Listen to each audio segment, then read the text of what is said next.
Para junio de 1979, toda la cadena de prensa del movimiento, la prensa del Estado, que había pasado a llamarse Cadena de Medios de Comunicación Social del Estado, era bastante deficitaria si exceptuábamos 5 periódicos. En la prensa del movimiento, prensa del Estado, había solamente 6 o 7 periódicos que ganaban dinero.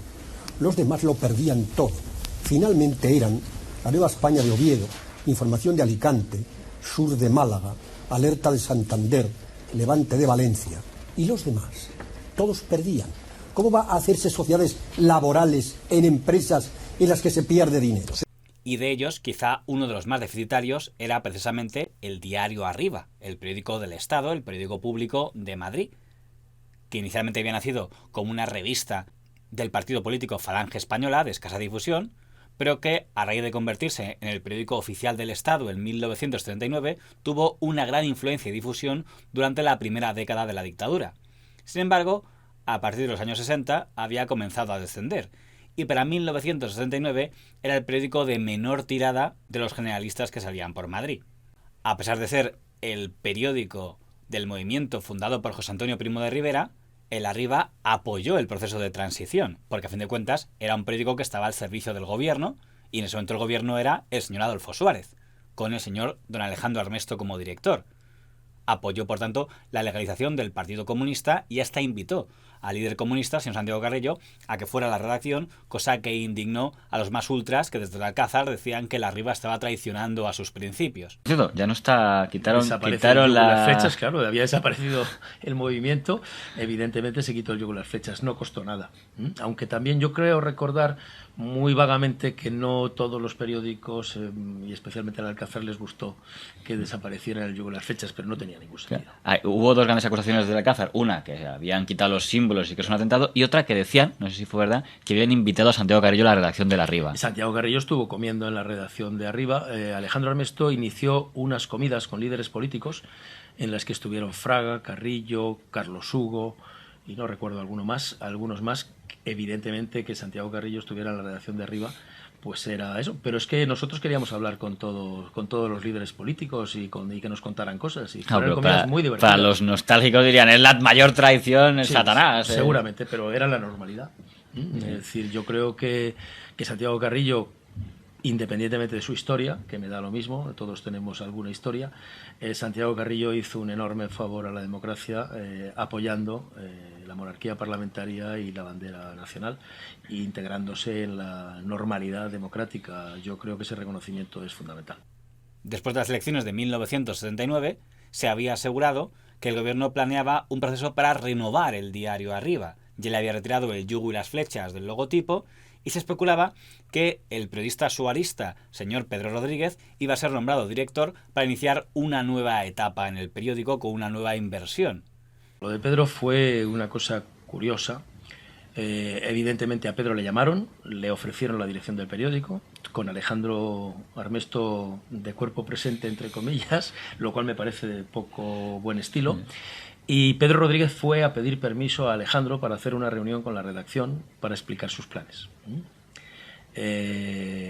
Lo hizo. Yo creo recordar que nos reunimos en el Hotel Eurobuilding en aquel momento, pero es de memoria. Pedro contó todos sus planes, pero nunca llegó a ser director. ¿Qué pasó? Pues no lo sé. No es bueno desde mi punto de vista vender el burro antes de comprarlo, ¿no? Y yo creo que Pedro ahí se equivocó, ¿no? Y Alejandro siguió siendo director del periódico. Sin embargo, lo que ocurrió fue muy diferente, que es que el 15 de junio de 1979, el gobierno de don Adolfo Suárez, con don Manuel Clavero Arévalo como ministro de Cultura, que era del que dependía la prensa del movimiento, decidió cerrar el diario Arriba. Luego, Alejandro, que era sobre todo, aparte de un gran profesional, una maravillosa persona, fue a hablar con Adolfo Suárez ya tiempo después. Y volvió a la redacción y dijo una cosa que nos sorprendió mucho a todos.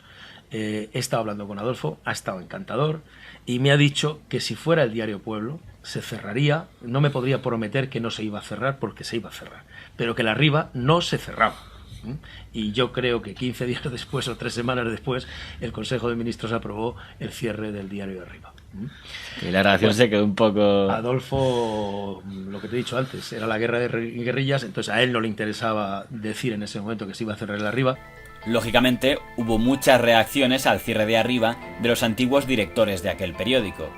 Don Jaime Canmani opinó: «Me parece que desde hace tiempo ese periódico no estaba sirviendo a los propósitos de su fundación, ni tampoco estaba sirviendo al Estado». Don Vicente Cebrián opinó: «Lamento muchísimo la desaparición de un diario en el que he trabajado durante 35 años, y nada más. ¿Acaso le parece poco?».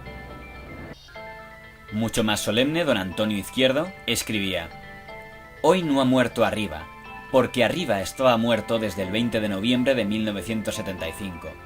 Arriba murió un poco cuando cayó abatido Ismael Herraiz.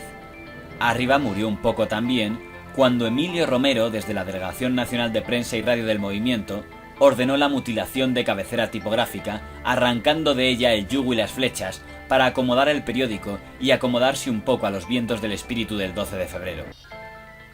El 21 de marzo de 1935, José Antonio proclamaba así la primavera. Don Adolfo Suárez acaba de proclamar el ocaso». El más emotivo, como no, don Rafael García Serrano. Bien, es el final. Prácticamente bastan 2 palabras: sentencia cumplida. Y felicitar a la prensa capitalista, familiar, libre. ¿Libre de qué? La Riva tuvo una muerte triste, como todos los periódicos cuando mueren, pero yo creo que de los periódicos que han desaparecido en España durante la etapa en que yo he sido periodista, y tuvo una muerte triste La Riva. El mismo día que se anunció el cierre del diario Arriba, se anunció el cierre de la agencia Piresa, quedando sus activos integrados en la agencia EFE, el cierre de los 2 periódicos públicos de Barcelona, Solidaridad Nacional por las mañanas y La Prensa por las tardes, el periódico El Movimiento en Zaragoza, que se llamaba Amanecer, y el periódico El Movimiento en Valladolid, que se llamaba Libertad, y el pueblo gallego de Vigo, que era una comunidad donde en ese momento había pocos periódicos. Con sorpresa hemos visto como, una vez más, el decreto ha sido utilizado por un gobierno de UCD como sistema de gobierno en detrimento de la ley debatida parlamentariamente y que es, en suma, el arma de la democracia. Se han cerrado por decreto 7 unidades de explotación de una empresa estatal. Buen ejemplo, señores ministros de UCD, para los empresarios en apuros o aburridos y cansados de las dificultades y problemas que presenta hoy cada día la vida empresarial. Buen ejemplo, señores ministros de UCD, el que le han dado a las centrales sindicales. He empezado diciendo de que el gobierno de UCD, por decreto, es decir, como si fuera un ataque a la democracia, ha llevado a cabo el cierre de esos periódicos. Y tengo que decirle al señor Portané, en primer lugar, que con esto no se ataca en modo alguno a la democracia. Se tuvieron en cuenta las pérdidas globales, las pérdidas totales del periódico en cuestión, de que se tratara. Aún así, seguía existiendo una gran cadena de prensa del movimiento, cadena de medios de comunicación social del Estado, en otras provincias que el gobierno aún no había decidido qué hacer con el resto de periódicos. Y también existía todavía el periódico Pueblo, que aunque había sido fundado como periódico de la organización sindical durante la dictadura, en la práctica era otro periódico público más que existía en Madrid. Yo creo que cuando un periódico como La Riva o un periódico como el Ya en su momento hubieran merecido un final más digno.